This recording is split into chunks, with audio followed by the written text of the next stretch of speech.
오늘 우리가 읽은 본문의 말씀은 사무엘 선지자가 이스라엘 백성들을 미스바에 모아서 하나님 앞에 영적 대각성 부흥 운동을 하고 있는 그런 대목입니다. 오늘 우리가 시간 관계상 9절부터 읽었습니다만 여러분 3절부터의 말씀을 다시 한번 좀 보겠습니다. 자, 3절 7장 3절입니다. 여러분이 한번 읽어보실까요? 시작.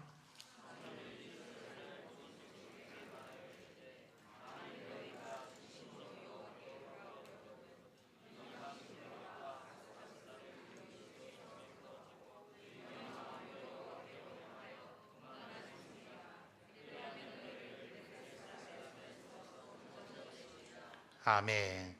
자, 바로 이런 이유 때문에 사무엘이 온 이스라엘을 어디로 모이게 한 거죠? 미스바로 모이게 한 겁니다. 자, 5절 말씀에 그런 표현이 나오죠. 사무엘이 이르되 온 이스라엘은 어디로 모이라고요? 미스바로 모이라. 자, 미스바로 모이는 이유는 아까 3절에서 우리가 살펴봤습니다. 너희에게서 이방 신들과 아스다롯을 제거하고 너희 마음을 여호와께로 향하여서 오직 그만을 섬기라. 여러분, 왜 하필 이 사무엘이 미스바에서 이스라엘 백성들을 모이게 했을까요? 자, 우리 창세기 31장 한번 찾아볼까요? 창세기 31장 47절에서 49절 말씀입니다. 창세기 31장 47절에서 49절까지의 말씀. 창세기 31장 47절에서 49절입니다. 함께 봉독하겠습니다. 시작.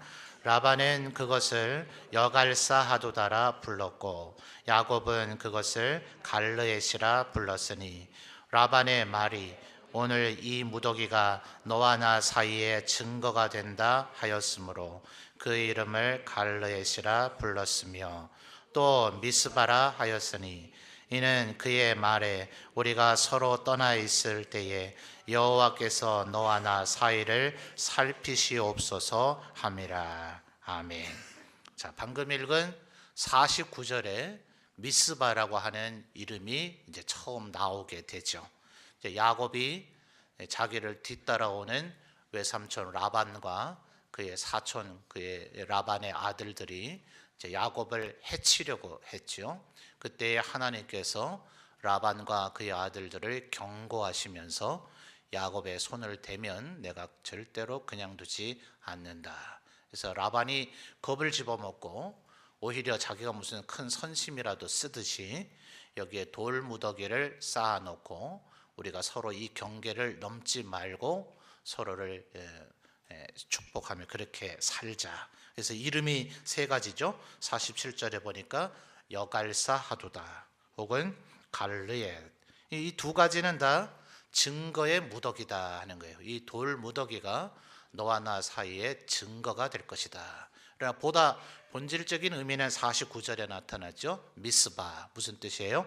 너와 나 사이를 하나님께서 살피신다. 여러분, 우리들이 어디에서 어떻게 살고 있든지 하나님께서 우리의 삶을 모두 다 살피시는 줄 믿습니다. 그래서 하나님은 미스바의 하나님이 되시는 거예요. 그래서 다니엘서를 보아도 느부갓네살이 두 번째 꿈을 꾸죠.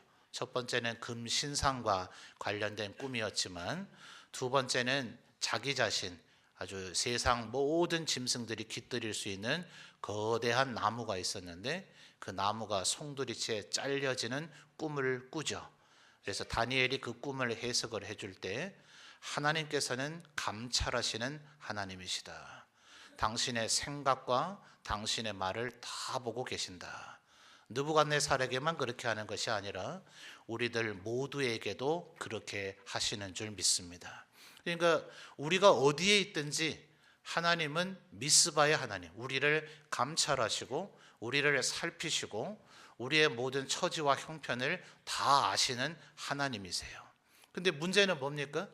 우리가 이 사실을 자꾸 잊어버려요. 그래서 사무엘이 하고 많은 장소들 가운데서 미스바에 모이라 하는 겁니다. 그러니까 미스바에 모이라 그러면 이스라엘 백성들은 벌써 느낌이 오는 거죠. 하나님께서 그동안 우리를 살피고 계셨는데 나의 어려움도 알고 계시고 내가 하나님 앞에 어떻게 은혜 받으며 살았는지도 아시고 또 내가 때로는 하나님 앞에 무엇 잘못했는지 또 하나님 앞에 어떻게 영광 돌렸는지 하나님께서 이걸 다 알고 계시는데 내가 또 그것을 잊고 있었구나. 이런 생각을 가지며 이제 미스바에 모이게 되는 거죠.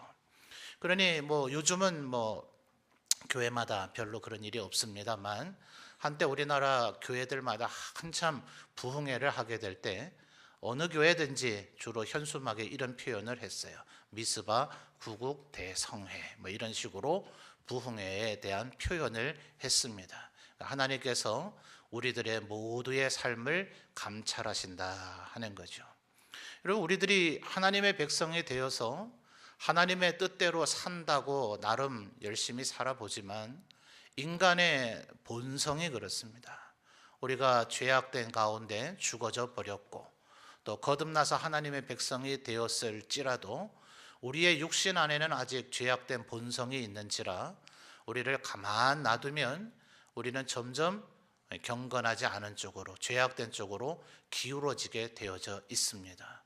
그러니까 하나님의 사람들은 이렇게 때때로 주기적으로 하나님의 백성들에게 다시 한번 하나님 앞에서 은혜를 의지하며 살겠다, 하나님 앞에 영광 돌리며 살겠다, 자기 자신을 돌아보며 살피며 감찰하게 하는 일들을 해야 할 필요가 있는 것입니다.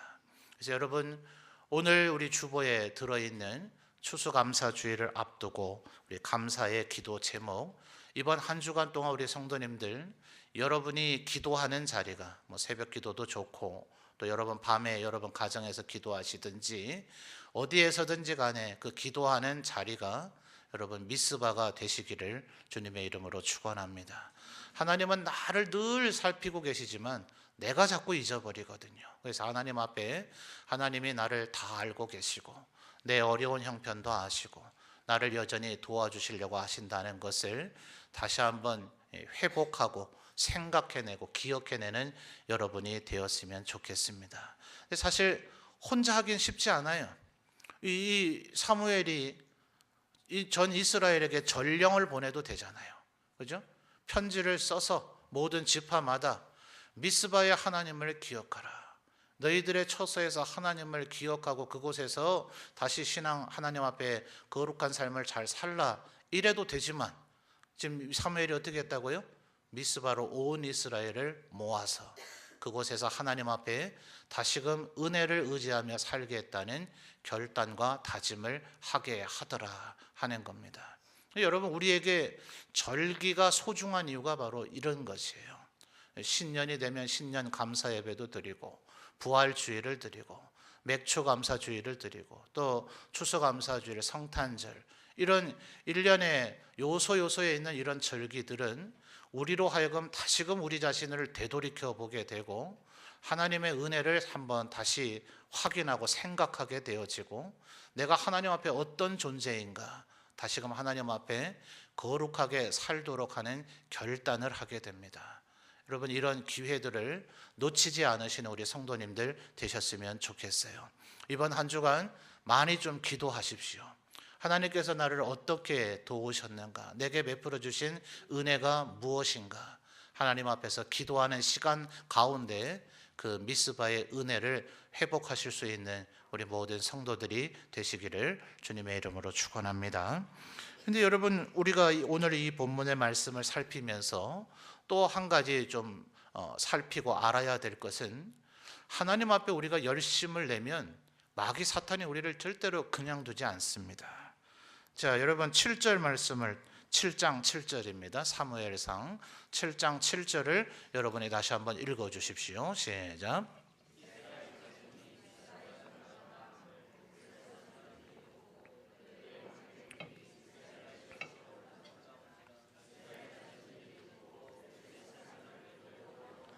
아멘. 자, 누가 움직이기 시작했어요? 블레셋이 움직이기 시작합니다. 이스라엘 백성들이 은혜 받겠다 이렇게 하면 이 블레셋이 움직여요. 여러분, 이게 우리 신앙의 원리입니다. 여러분, 살아오는 동안, 올 한 해 살아오는 동안 여러분의 삶이 어떠셨습니까? 평탄하셨습니까? 아니면 때때로 시험 들고 좀 고단하고 고난이 힘든 마음 속상한 그런 일들이 더러 있으셨습니까? 우리가 범죄해서 그런 일이 벌어질 수도 있는데, 여러분이 정말 나름대로 하나님 말씀대로 살고자 애썼는데 그런 일들이 여러분에게 일어났다면, 내가 제대로 좀 신앙생활 하는가 보다 이렇게 생각하시면 맞습니다. 오히려 여러분, 너무나 안락하고 평탄한 삶, 우리의 소망이겠지만 그것은 천국 갈 때까지 그렇게만 되진 않아요. 오히려 이 세상 살아가는 동안에 우리에게 아주 편안한 삶만 계속되어지고 있다면 어쩌면 내가 마귀가 나를 건드릴 가치가 없다고 여기고 있을런지 한번 심각하게 고민해 봐야 됩니다. 여러분, 우리 교회가, 여러분 우측의 현수막 다시 한번 보십시오. 전도하며 뭐 되는 교회죠? 제자 되는 교회예요. 그래서 여러분, 그 두란노 서원이라고 하는 출판사에서 데이빗 왓슨이라고 하는 분이 쓴 제자도라는 책이 있습니다. 저는 누군가 성경 외에 우리 그리스도인이 꼭 읽어야 될 책이 한 10권 추천한다면 뭘 추천하시겠습니까? 라고 제게 누군가 묻는다면 저는 반드시 이 책을 읽으라고 그 10권 가운데 추천할 거예요. 제자도. 데이빗 왓슨이라는 분이 쓴 책인데, 이 책을 보면 그런 얘기를 합니다. 유럽의 교회나 미국의 교회는 사탄이 더 이상 핍박할 가치를 느끼지 못한다. 이미 뭐 세속화될 대로 세속화되어져서 말이죠. 세상 사람들과 별 구별이 안 되는 거예요.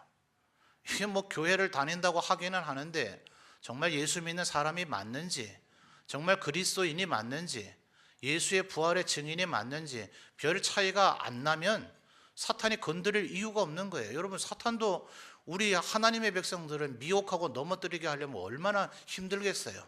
걔도 좀 쉬어야 될 거 아닙니까? 그러니까 아주 좀 하나님 말씀대로 사는 사람들만 건드리지, 알아서 죄짓고 알아서 넘어지고 알아서 휘청거리는 사람은 가만둬도 뭐 지금 뭐 형편없는데 굳이 뭐 걔한테 가서 시험을 하고 그럴 필요가 없는 거죠.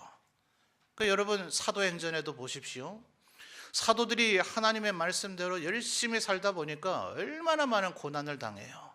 매를 맞기도 하고 협박을 당하기도 하고, 너 계속 예수의 부활을 얘기하면 너를 죽이겠다, 생명의 위협을 당하기도 합니다. 근데 사도행전을 보면 놀라운 표현이 나타나죠. 사도들이 자기들이 예수의 이름 때문에 고난을 받는 자로 그렇게 선정되었다는 것을 기뻐하며 돌아갔다. 야, 내가 뭐길래 내가 예수님의 이름 때문에 내가 이렇게 고난받는 자가 됐는가? 고난 자체가 즐거움은 아닌 거예요. 근데 내가 고난받고 있다는 것은 하나님 앞에 똑바로 살고 있다는 증거고, 하나님이 나를 도와주실 것이라는 증거이고, 하나님 앞에 축복받을 증거이기 때문에 그것을 기뻐하더라 하는 거예요. 여러분, 오늘 7절 방금 읽은 말씀에 제일 마지막 단어를 보면 이스라엘 백성들이 어떻게 하죠? 이스라엘 자손들이 듣고 블레셋 사람들을 뭐 합니까? 두려워하죠. 두려워해요. 이 두려움이 전혀 없을 수는 없습니다.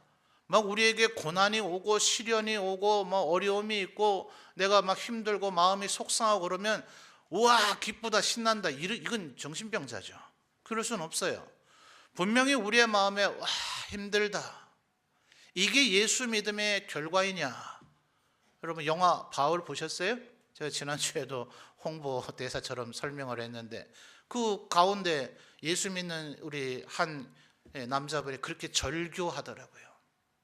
로마에서 수많은 그리스도인들이 산채로 불에 태워 죽이고 길거리에서 그냥 뭐 정당한 재판도 받지 못한 채 예수 믿는 자라는 혐의 하나만으로 그냥 칼에 찔려 죽임을 당하고 하니까 이 누가 앞에서 막 절규하며 얘기하는 거예요. 이게 예수 믿음의 결과인가? 분명히 우리에게 힘듦이 있습니다. 그러니 7절 하반절의 제일 마지막 단어는 뭐라고요? 두려워하여. 근데 여러분, 여기서 이제 나눠지는 거예요. 정말 하나님 앞에 신앙 있는 사람은 이 두려움에 굴복하지 않습니다. 여러분, 이 두려움이 여러분의 마음을 주장하도록 방치하지 마십시오. 이 두려움이 극대화가 되어지면 이것을 성경에서는 패닉 상태라고 그래요. 패닉. 심리학에서 하는 얘기인데요.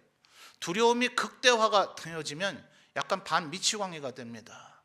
그래서 하나님께서 이스라엘을 공격해오는 대적들을 이렇게 무너뜨리실 때에 그들에게 여호와의 두려움이 임했다 그래요. 이 패닉 상태가 되는 거예요. 이렇게 되면 자기 좌우 앞뒤 좌우에 있는 사람이 자기 아군 아닙니까? 동료잖아요. 지금 여러 차례 수십 년 전장을 함께 누볐던 전우들인데 두려움이 극대가 되어지면 나 외에 모든 사람이 나를 죽일지 모른다는 두려움에 빠지게 돼요. 그러니까 이 두려움에 빠진 사람은요, 저 사람이 나를 찔러 공격하기 전에 내가 아예 먼저 죽여서 저를 없애야 내가 살 수 있다는 생각 속에 빠집니다. 약간 미쳐가는 거죠. 그래서 자기 아군인데 자기가 찔러 공격해요. 여러분, 구약의 성경을 보십시오. 이스라엘을 치러왔던 대적들이 하나님께서 그들에게 여호와의 두려움이 임하게 하자 그들이 서로를 치며 싸워서 스스로 다 죽었더라. 이스라엘 백성이 칼을 들고 굳이 전장으로 나갈 필요가 없어요. 그러니까 그 두려움이 처음에는 작은 두려움밖에 되지 않겠지만 그걸 마음속에 계속 끌어안고 그거를 무슨 암탉이 병아리 계란 품듯이 그걸 품고 그걸 자꾸 부풀리고 입으로 자꾸 떠버리고 이러면 그 두려움이, 그 패배감이, 그 불신앙이 오히려 여러분을 사로잡아 버린단 말이에요. 그렇게 되면 우리는 무너져 버리게 됩니다. 여러분 기억하십시오. 아예 뭐 이런 과정, 두려움도 아예 없고 그걸 내가 품지 않고 내가 아무것도 아니요. 그러면 우리는 이 세상에 없어야 될 거예요. 그렇게 완벽하게 하나님을 섬기면 우리는 천국에 가 있든지 분명히 우리가 이 세상을 살고 있는 동안에는 여기에 그 누구라도 우리는 완벽하게 하나님 앞에 거룩한 존재로 살지 못합니다. 그러니까 반드시 우리가 시험을 겪게 되어져 있어요. 나 시험 안 겪으면 좋겠다. 아니요, 그런 사람은 사탄이 볼 때 별로 건드릴 가치가 없어서 지금 안 건드리는 경우 아니면 그런 일은 벌어지지 않는단 말이죠. 여러분 기억하셔야 되는 것은 내가 하나님 앞에 열심히 살면 모든 일이 다 착착착 잘 되겠거니, 내가 이렇게 열심히 하나님께 영광 돌리려고 하는데 모든 일이 잘 돼야죠? 아니요, 그렇지 않다니까요. 열심히 일하는 우리 리더들 명심하십시오. 일을 하면 할수록 두려운 일들은 우리에게 생겨지게 돼 있어요. 자, 여기서 이제 우등생이 되느냐 그냥 어중간한 사람이 되느냐, 여기서 이제 갈림길에 서는 겁니다. 여러분이 이 시험을 잘 겪어내고 극복해내면 평균 90점 이상 되는 우등생이 돼서, 요즘은 성적표 의에 나오나요? 성적표 올수 받는 그런 모범생이 되는 거고, 이 시험을 겪어내지 못하면 우나 미로 그냥 툭 떨어져 버리고 마는 겁니다. 자, 이어지는 말씀을 볼까요? 8절, 9절. 먼저 8절을 여러분 한번 읽어주십시오. 시작.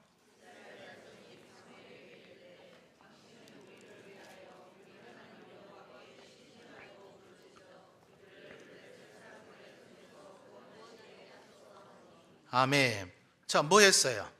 이스라엘 백성들이 두려움이 임하니까 뭐 했습니까? 사무엘에게 우리를 위해서 기도해 주십시오. 기도 부탁하는 거예요. 여러분, 기도 부탁 누구에게 해야 될까요? 여러분, 기도 부탁 누구에게 하면 좋겠습니까? 한번 대답 좀 해보십시오. 아무도 대답을 안 하시네. 대답을 하도 안 하셔서 제가 집에 가서 다시는 질문하지 말자 결심을 했는데 또 질문을 해버렸네요. 일부 예배 때는 그래도 찬양대가 적극적으로 대답을 해줬는데 어떤 이는 목사님이라 그러긴 했지만 어떤 이가 아주 정확한 대답을 해주셨어요. 기도 많이 하는 이에게 부탁해야죠. 정답입니다. 여러분, 기도 많이 하는 이들에게 여러분의 기도의 제목을 부탁하십시오. 이게 신앙의 동력자입니다. 여러분, 우리의 신앙생활을 잘하는 아주 좋은 비결은 바로 이거예요. 뭐 성경 말씀 많이 읽고 그냥 예배 잘 드리고 이거로는 여러분 안 됩니다. 그렇게는 내가 이겨나갈 수가 없어요. 마귀를 쫓아내고 귀신을 쫓아내고 병을 고치는 거 사도들이 했을 때도 있었지만 못할 때가 있었어요. 사도들이 당황이 됐죠. 주님, 우리가 한때는 했었는데 오늘 왜 못했을까요? 왜 이렇게 못해서 공개적으로 망신을 당했을까요? 예수님 뭐라 그랬어요? 기도 외에는 이런 유가 나가지 않는다. 오직 기도만이 우리의 신앙의 핵심이다 하는 거예요. 여러분, 이 한 주간 기도 많이 하신 우리 성도님들 되시기를 바랍니다. 그리고 기도의 동역자를 만들어 가십시오. 어떤 이는 목사에게 기도 부탁하는 것이 좋지 않겠나라고 생각하실런지 모르겠습니다만, 우리 교회 성도의 수가 주일 오전에 예배 드리는 분뿐 아니라 좀 결석하신 분들까지 하면 500명이 넘습니다. 제가 그분들 위해서 다 골고루 기도하려고 나름 애써 보는데 사실 참 쉽지 않아요. 그러니 저한테 기도 부탁하면 500분의 1로 기다리셔야 됩니다.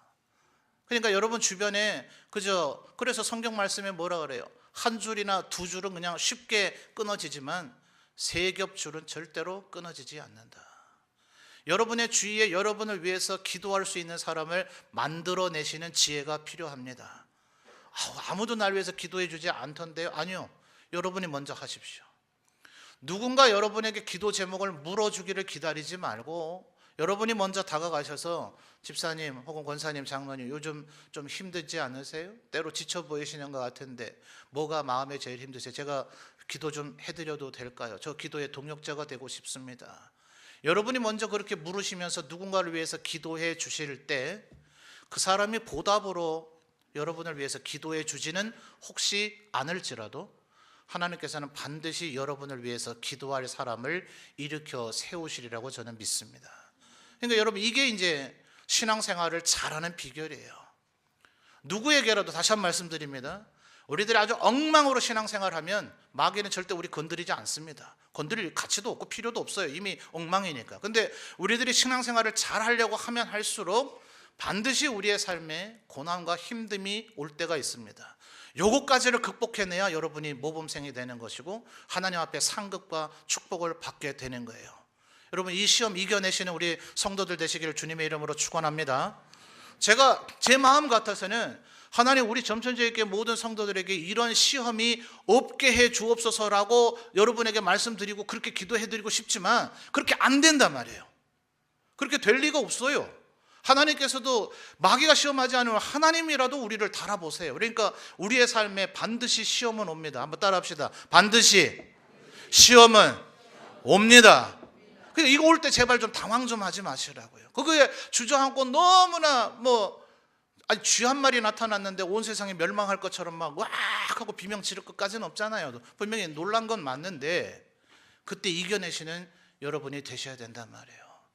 그리고 예수님께서 우리 가운데 육신의 몸을 입고 오셨을 때도 어떻게 합니까? 사도들하고 일부러 밤이 됐는데 갈릴리 바다를 건너가자 하시잖아요. 풍랑이 열릴 거라는 걸 주님 알고 계셨어요. 풍랑 가운데 일부러 제자들이 들어가도록 예수님이 허용하시고 방치하십니다. 배의 풍랑 때문에 물이 가득 차서 배가 가라앉을 정도가 되자 제자들이 난리가 났죠. 예수님 막 깨우면서 예수님 정말 이러실 겁니까? 계속 주무실 겁니까? 우리가 죽게 됐는데 우리를 돌아보지 않으실 겁니까? 하자 예수님 뭐라 그러세요? 이 믿음이 없는 자들아 왜 의심하느냐 하면서 한순간에 그 바람과 풍랑을 잔잔하게 해 주시지 않습니까? 하나님은 미스바의 하나님은 여전히 우리의 모든 것을 보시고 감찰하시고 우리와 함께 계시는 줄 믿습니다. 그러니까 여러분 블레셋이 다가와도 겁내지 마세요. 그때 기도 부탁을 하셔서 함께 합심해서 기도하셔서 하나님의 은혜로 이겨나가시는 우리 성도님들 되시기를 주님의 이름으로 축원합니다. 9절 말씀도 한번 다시 확인합니다. 9절 다시 읽어주십시오. 시작.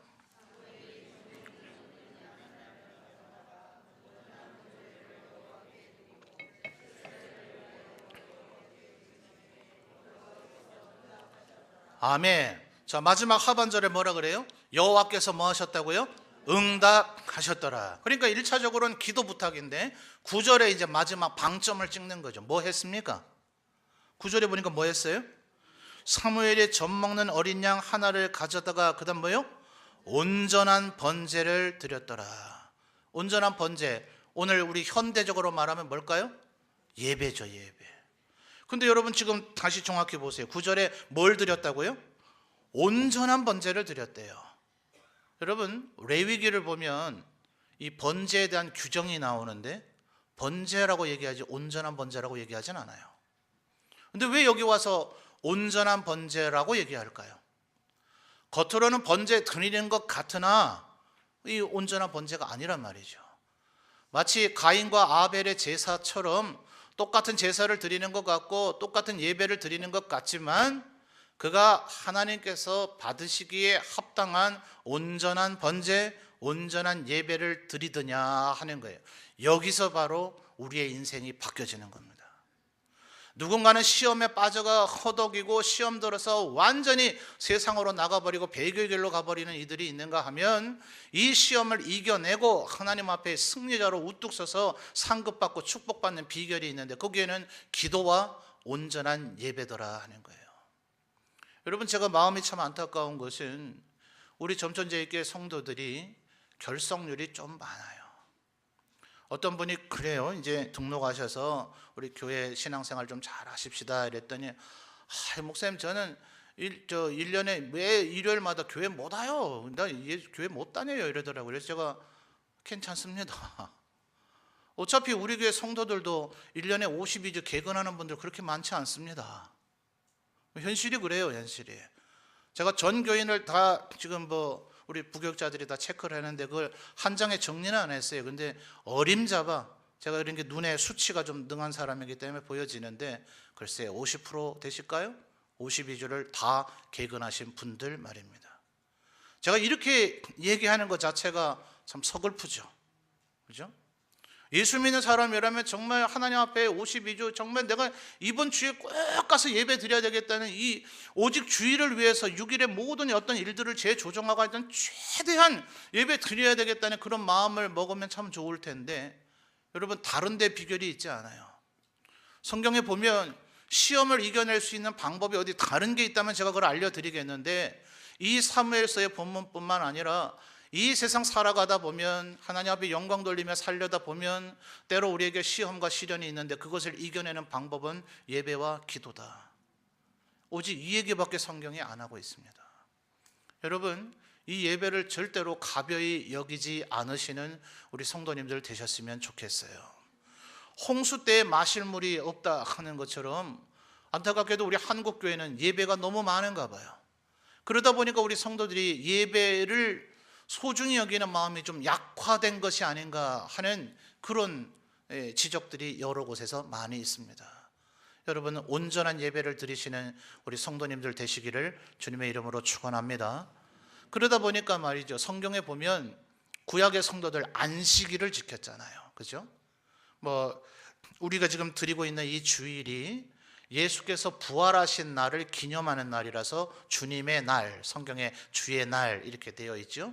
그러니까 예수님이 부활하신 날을 지금 주일로 기억하고 있으니까 역으로 3일 전에 예수께서 돌아가신 날 안식일이 되면서 이제 돌아가시고 안식일이자 6월절이 되니 저녁 6시 되면 이제 안식일과 6월절이 시작이 되니 십자가에서 시신을 끌어내리게 해다오 이렇게 요청을 했기 때문에 역으로 추론을 하니까 당시의 안식일은 오늘날의 금요일이 된다 이렇게 보는 거예요. 그러면 금요일 저녁 6시부터 안식일이 시작돼서 토요일 저녁 6시까지가 안식일이라면 그 전날의 상황을 성경은 예비일이라고 표현합니다. 예비일. 안식일을 제대로 지키려면, 주일을 잘 지키려면 그 전날은 그 주일날 하나님 앞에 온전한 예배, 온전한 번제, 그걸 드리기 위해서 예비하고 준비하는 노력까지 구약의 성도들은 행했더라 하는 겁니다.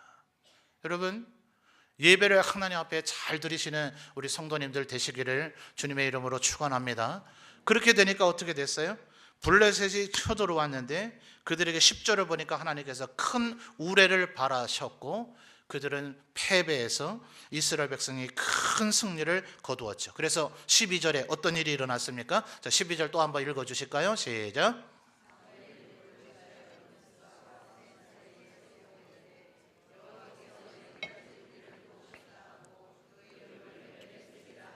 아멘. 자, 이 장소를 이제 뭐라고 불렀어요?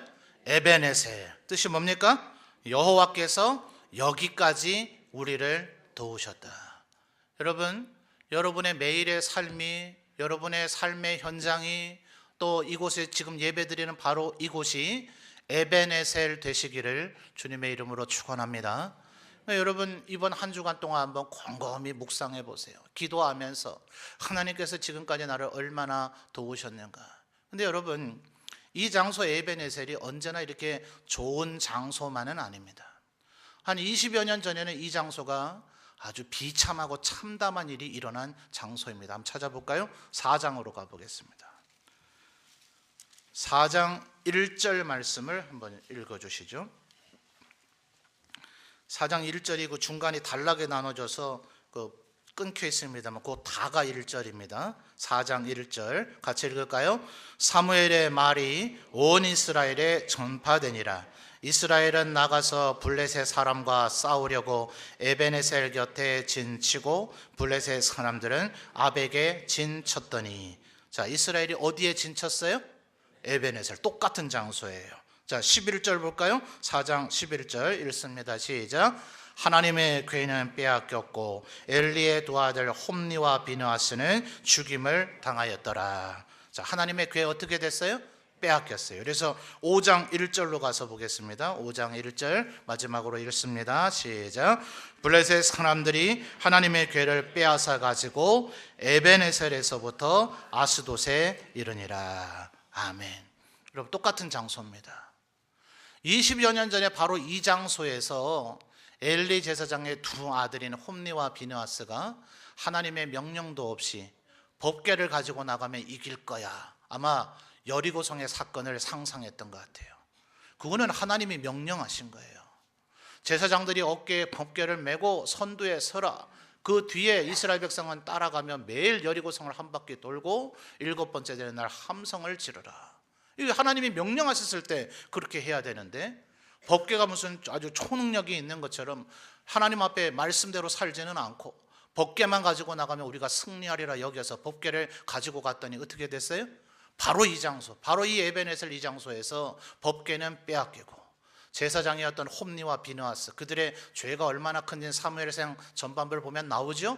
하나님 앞에 수많은 죄를 짓고 회개하지 않았던 그 제사장들 홈니와 비느하스는 그 자리에서 죽임을 당하고, 그 얘기를 들은 아버지 엘리 제사장은 의자에서 넘어지면서 목이 부러져서 죽었더라. 얼마나 비참하고 처참한 일입니까? 그러니까 이 홈니와 비느하스의 아내였던 그 엘리 제사장의 며느리는 손자죠. 아이를 낳으면서 그 아이의 이름을 이가봇이라. 하나님의 영광이 우리를 떠났다. 아니요, 하나님이 우리를 떠나지 않으십니다. 우리가 하나님을 떠난 거죠. 하나님 앞에 미스바로 모여라 라고 해서 사무엘이 온 이스라엘을 회개하게 하고 하나님 앞에서 다시 열심으로 살게 하고, 블레셋이 공격해 오도 마음에 두려움은 있지만 그 두려움을 이겨내고 기도해달라고 부탁하고 거기서 온전한 번제를 드릴 때 아까 9절 하반절이 어떻게 했다고요? 여호와께서 응답하셨더라. 여러분, 똑같은 장소입니다. 이 에벤에셀을 패배의 에벤에셀로 만들 것인가, 법궤를 빼앗겼던 에벤에셀로 만들 것인가, 아니면 하나님께서 여기까지 우리를 도우셨던 에벤에셀로 만들 것인가, 그 우리의 손에 달린 거예요. 축복받는 장소가 아예 따로 있고 패배하고 저주받는 장소가 따로 있는 것이 아니라 바로 여기에서 우리의 태도, 애티튜드, 우리의 태도가 어떠냐, 그거에 따라서 이곳이 온전한 예배를 드리는 장소가 될 수가 있고, 전혀 하나님을 받으시지 못하는 그런 가인의 제사를 드린 장소가 될 수 있고, 이곳이 하나님이 우리를 도우시는 에벤에셀이 될 수가 있고, 그렇지 않은 장소가 될 수도 있더라 하는 겁니다. 여러분, 성경에 이런 얘기들이 무수히 많이 나오죠. 똑같은 장소인데 다르게 돼요. 여러분, 먼 옛날 야곱이 그러했잖아요. 아버지하고 형을 속이고 이제 도망갑니다. 형이 죽인다고 하고 있으니 첫날 밤이 돼서 들판에서 돌을 베고 잡니다. 꿈에 하나님이 나타나셔서 하늘로부터 야곱이 있는 곳까지 사다리에 천군 천사가 오르락내리락 하면서 야곱의 형편을 다 알고 감찰하시고 보시는 그 하나님, 미스바의 하나님이 내가 여기도 있다 보여주세요. 그러면서 하나님이 야곱에게 약속하시죠. 네가 어디로 가든지 내가 너를 떠나지 않겠다. 너와 함께 하겠다. 너를 축복할 때까지 너를 떠나지 않겠다. 야곱이 일어나 보니 꿈이에요.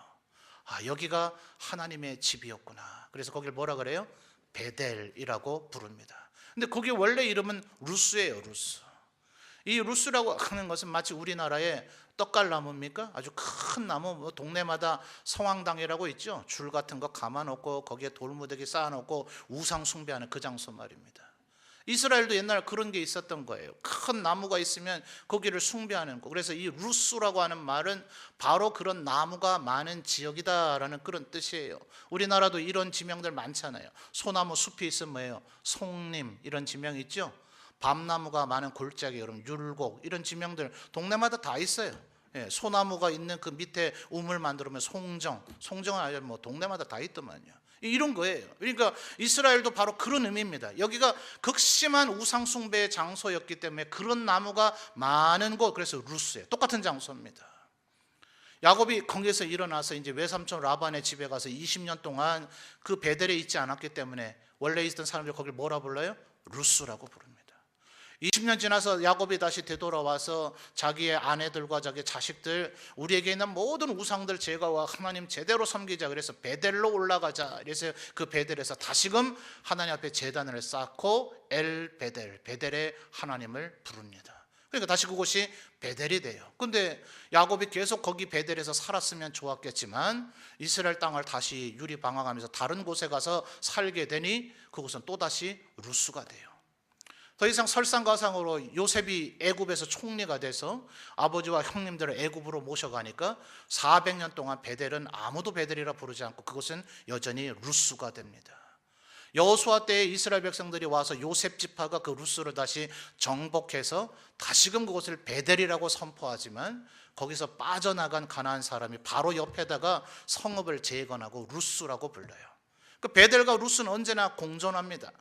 언제나 우리의 삶이 그래요. 바로 이 자리가 하나님께서 우리를 도우시는 에베네셀이 될 것인가, 아니면 우리는 두려움에 빠져서 시험에 주저앉아서 혹은 사단이 우리를 시험할 가치조차도 없는 그런 존재로 살 것인가, 바로 우리의 결정에 달려 있습니다. 하나님 앞에 기도하시는 우리 성도님들 되시기를 바라요. 여러분, 올해 한 해 살아왔던 여러분의 생애를 한번 되돌이켜 보십시오. 아마 아들과 딸 중에서는 아들들이 주로 이런 경향을 보인다 그러죠. 이제 피자 같은 거, 보통 피자 큰 거 한 판 시키면 몇 조각 나눕니까? 6, 8조각 되나요? 저 아들과 딸에게 한 조각 줬어요. 했더니 아들이 나 왜 이거밖에 안 줘요? 딸은 뭐라 그래요? 와, 이게 전부 다 내 거예요? 이렇게 얘기를 하더라는 거예요. 똑같은 한 조각인데. 여러분, 우리의 인생 살아오면서 누구라도 좋고 행복한 일만 있는 사람 아무도 없습니다. 괴롭고 힘든 일만 있었던 사람 또한 아무도 없어요. 여러분, 이 한 주간 동안 하나님께서 나의 에베네셀의 하나님이 되셨는가? 이곳이 내가 디디고 서 있는 곳이 베델이었는가? 하나님 앞에 기도하며 묵상해 보시는 여러분 되시기를 바랍니다. 그러면 하나님께서 여전히 나를 감찰하시고, 미스바의 하나님이 여전히 나를 지켜보고 계시고, 에베네셀의 하나님이 여전히 나를 돕고 계시고, 베델의 하나님께서 여전히 나와 동행하신다는 사실을 깨달을 수가 있을 거예요. 뭐 할 때요? 뭐 할 때요? 기도하고 온전한 예배를 드릴 때 하나님께서 그 은혜와 깨달음을 주신다 하는 거예요. 여러분, 그래서 이 한 주간 동안 여러분 무엇보다도 기도를 힘쓰시는 여러분 됐으면 좋겠습니다. 여러분의 분주하고 그 복잡한 삶 가운데서 시시각각으로 아주 감정이 요동치는 괴롭고 힘든 일을 직면하는 그 상황 가운데서 그 쪽지 펴들어 봐야 감사제목 하나도 적지 못할 거예요. 근데 기도하며 그동안의 나의 삶에 하나님께서 어떤 은혜를 베풀어 주셨는가를 묵상한다면 10가지가 오히려 적다고 느껴지게 될 것이라고 저는 확신합니다. 나를 돌보셨던 하나님, 나를 도우시는 하나님, 여전히 나를 지키시는 하나님을 바라볼 수 있는 우리 모든 성도들이 되시기를 바랍니다. 여러분, 그래서 12절에 보니까 사무엘이 어떻게 했다 그러죠? 돌을 취해서 세웠대요. 재미난 질문 한번 드려볼까요? 이 돌의 크기가 얼마 할까요? 얼마나 큰 돌일까요? 이것도 여러분의 믿음의 분량대로 대답하실 것 같아요. 아마 성경 외경에 이런 얘기가 나오는지요? 저 어릴 때 주일학교 때부터 목사님들 통해 이런 얘기를 많이 들었어요. 그냥 우스갯소리 같은 얘기입니다. 성경 우리 66권에 나오는 얘기는 아니에요. 예수님이 사도들을 데리고 산에 올라가다가 얘들아 돌을 하나씩 들고 오너라 이렇게 얘기했다네요. 베드로는 좀 무식하고 우직해가지고 어마어마하게 큰 돌을 들고 올라갔대요. 가룟 요단은 좀 뺀질뺀질 하잖아요. 그래서 공깃돌만한 그런 돌을 들고 올라갔답니다. 산 정상에 갔더니 배고프지 얘들아 하면서 예수께서 축사하셔서 그 돌이 빵으로 변했답니다. 재미없나 보죠? 베드로는 왜 됐겠어요? 베드로가 나눠 먹었을지는 미지수입니다. 베드로는 아마 배불리 먹었겠지만 가룟유다는 간에 기별도 안 갔겠죠. 다시 내려갈 때 예수께서 또다시 돌을 들으라 이렇게 얘기했더니 이제는 가룟유다가 더 이상은 굶지 않으련다. 이래서 그런지 아마 큰 돌을 들었답니다. 근데 베드로는 이번에는 왠지인지 큰 돌을 안 들었대요. 산 밑자락에 내려가더니 내 던져 두고 가자 이러셨다네요. 믿거나 말거나 합니다. 어릴 때부터 제가 주일학교 때 많이 들었던 얘기인데 여러분 사무엘이 지금 얼마나 큰 돌을 여기에 세웠을까요? 하나님이 도우셨다는 은혜를 느끼는 크기였을 거라고 생각합니다. 여러분 이 한 주간 동안 묵상해 보십시오. 우리의 삶에 하나님께서 얼마나 삶의 매 순간마다 에베네셀의 하나님, 베델의 하나님, 미스바의 하나님이 우리의 하나님이신 줄 믿습니다. 감사를 느끼며 그 은혜를 아는 사람은 그 어떤 시험도 이겨낼 수 있는 힘이 거기에서 생겨집니다. 기도하시며 예배하시며 여기까지 나를 도우셨던 에베네셀의 하나님이 오늘 여러분의 하나님이 되시기를 주님의 이름으로 축원합니다.